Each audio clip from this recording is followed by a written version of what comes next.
Dala kituufu Kawalya Isaac Keys omukozi wa TVM yafulumye eggwanga Uganda n'agenda mu America era nekikakasibwa nti tagenda kudda oba nedda.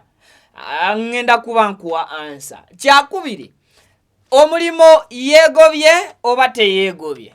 Ekyo nakyo kibuuzo. Social media egenda maaso n'okukyebuuza. Waliwo era n'ekirala. Kituufu omwana ku mulimo gy'abadde akola teyasiimibwa era nti ne certificate egambibwa nti yamuweereddwa teyabadde ye. Byonna ngenda kuba mbikutegeeza. Nkwanirizaako nnyo obutereevu ku mukutu Viki Exclusive yonna gy'osinzidde ebitundu by'eggwanga Uganda n'ebweru wali okubeera ng'otulaba n'okutuwuliriza. Kyokola ky'amaanyi nnyo nnyini ddala gwe mukwano gwange. Tannaba kubeera ng'otweyungako mu butongole nkusabye sooka osubscribinge ku mukutu guno kubanga buli osubscribing ofuna latest information, latest updates okuviira ddala mu buli kanyomero k'eggwanga Uganda n'ebweru waalyo. So nga bweri nkola yange video nkusabye gimpereka like. Yes, buli likinga video kijambako okutambulira ku misinde egy'amaanyi. Information netuuka kweyose kinoomu ayeetaaga okuba ng'agifuna ate mukadde. Kaakati waliwo olunaku olwaleero lwonna we bukeeredde ku makya nga social media etimbiddwa kifaananyi na bifaananyi bya omukozi wa TV omu amanyiddwa nga Keys Kawalya Isaac. Buli omu awandiika kikye. Buli awandiika ateekako caption mu ngeri ye. Abamu bawandiika nga bagamba nti yadduse azini yavudde mu ggwanga yalifulumyemu naye yagenze USA tagenda kuddira ddala. Abalala bawandiika bagamba omwana yavudde ku TV gy'abadde akolera yasanyuka NBS n'abanga ate agenda kudda ku Spark TV. Still now waliwo ezo zonna rumors nkyakuyitiramu. Abalala nga bagamba nti eno gy'abadde akola teyafunye kusiimibwa kumala. Yabadde akola nnyo n'atasiimibwa nti era mbu ne certificate egambibwa nti yamuweereddwa teyabadde ye, yabadde ku mannya ga muntu mulala. Now ekituufu kyeki nga sinaba kubeera nga nzija ku set okukolera emboozi eno nze kennyini nsoose kwogerako ne Keys.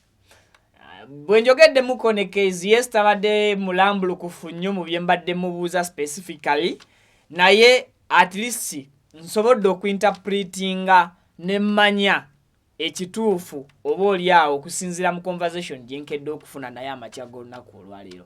Ekisookera ddala ku kituufu yafulumye oba teyafulumye. Yes, Keys taliiwo olwaleero yafulumye era ali US nga abasinga bwe bakitambuza kyekituufu.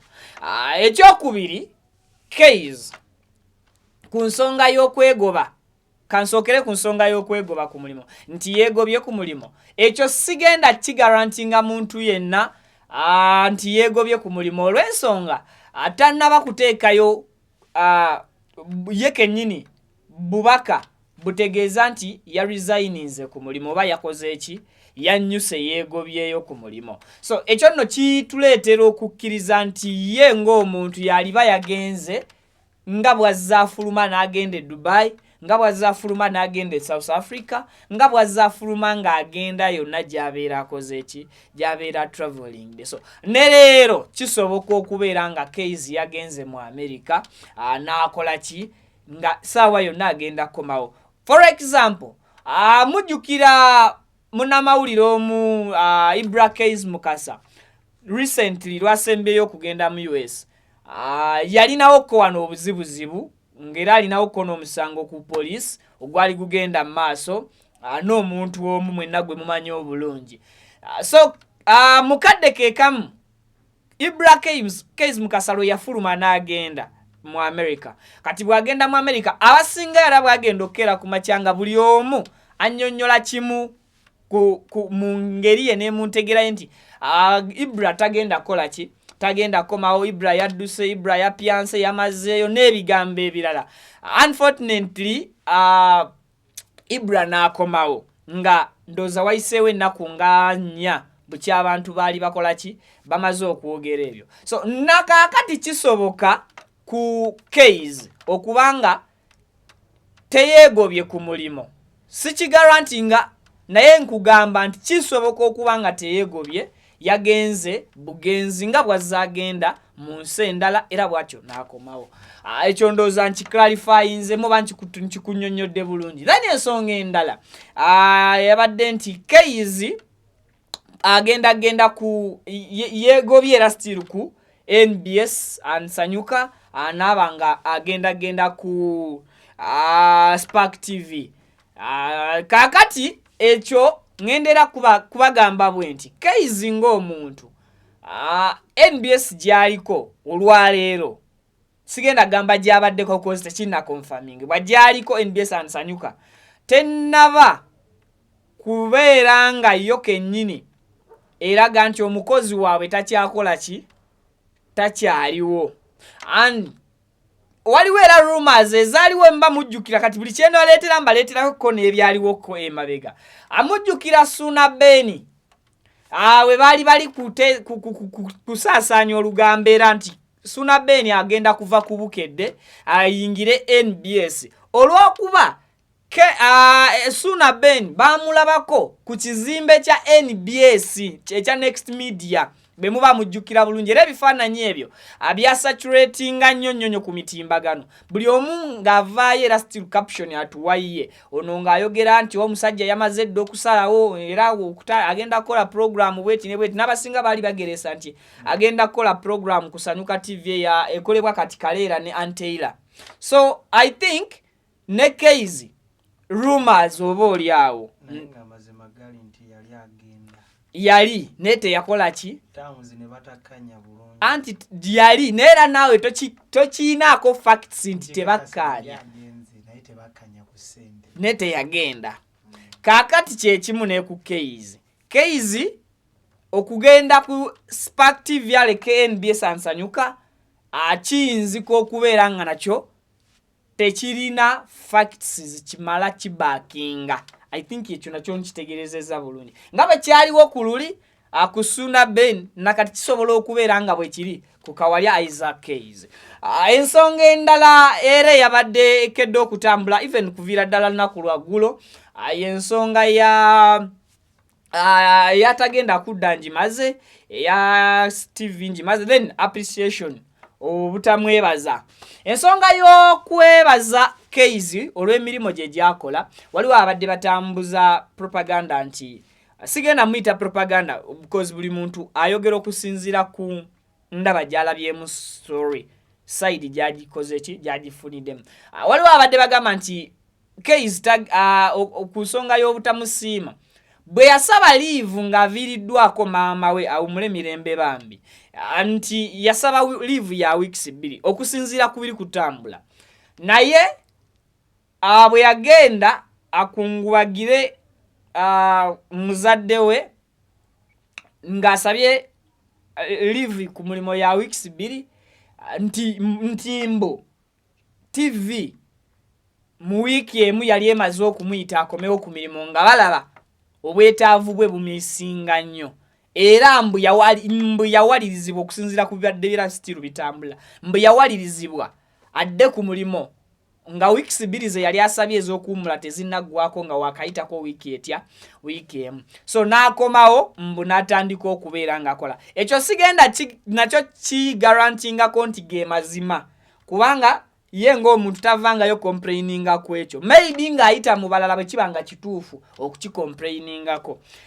Kakati era ku nsonga y'okusiimibwa n'obutamusiima ndabye nga balese story ya breaking I think twaliwo ya the late Honorable Katolu Bwama nti yatambula okuva ku Mundeeba paka je omubiri gw'omugenzi gye gwagalamizibwa luddawa kozi bayitayo batya enkozi.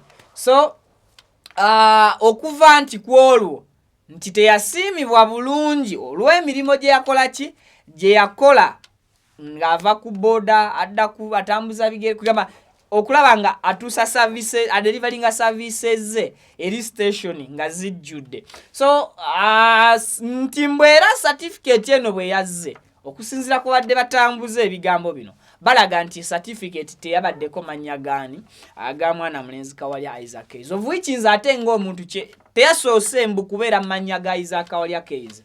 Nze ng'omuntu kyenyinza okubeera nga mpakanya lwa nsonga Keyes ku byalina ne byalabye mawulire ne byafunye mawulire, I think certificate teyinza kuddaawo kumwemaza mu mbola okuba yazze nga teri mu mannya ge ate ye nasalawo agikole ki agipostinge.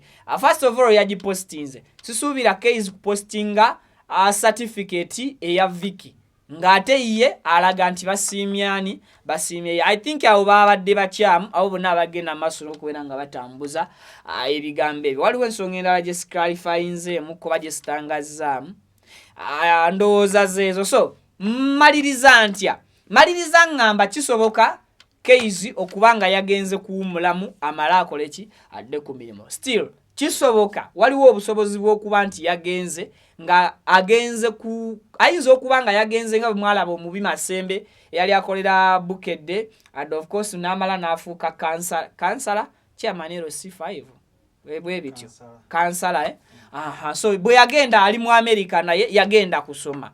Abasinga bayogera nti ate ko gundi ye alesewe emirimu gye ABCD n'ebisigadde naye ate tugenda kizuula oluvannyuma ng'omusajja gyali yagenda kwongerako kuki ku bitabo. Jjukira Keyes yalinawo ko ku nteekateeka ez'okuddayo kola ki okusomera ebweru waki weggwanga. So ebyo byonna bikola ki biyinzika naye tetusobola bimanyanga ffe abaana b'abantu tuli kutema mugambo ku balala okuggyako omuntu ye kennyini ng'avuddeyo n'abeera nga ye breaking la story ye nti ndi bwenti yeno gyendi ndi ku kino nga bwe mulaba omubi Masembe yatuuka ekiseera ye kennyini n'ategeeza abantu nti agenze kukola ki kusoma era n'agumya n'abantu abamulonda ne office n'ababuulira ne office engeri gyegenda okutambuzaamu emirimu mu kaseera katagenda kukola ki kubeererawo. And of course tulabye abantu bangi ababadde mu mawulire oba mu media nga bafulumye ne bagenda mu nsi ez'enjawulo ne batadda. So ebyo byonna bisoboka naye bisoboka nga tumaze kutegeera omuntu ye kennyini mu bigambo bye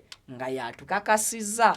For example nga maliriza mwalabako Kapalaga baby bwe yagenda bwe yayisaawo akabanga yamala n'ategeeza nti akoze eki asiwa akudda. Flavia Namulindwa mwamulabako, Twina Selector Williams mwamulabako, bangi sigenda bamenyera nsobole okubeera nga ate mbamalayo afande kerekere bangi. So byebyo I think ekyo nkitereezezza bulungi mbasiibudde.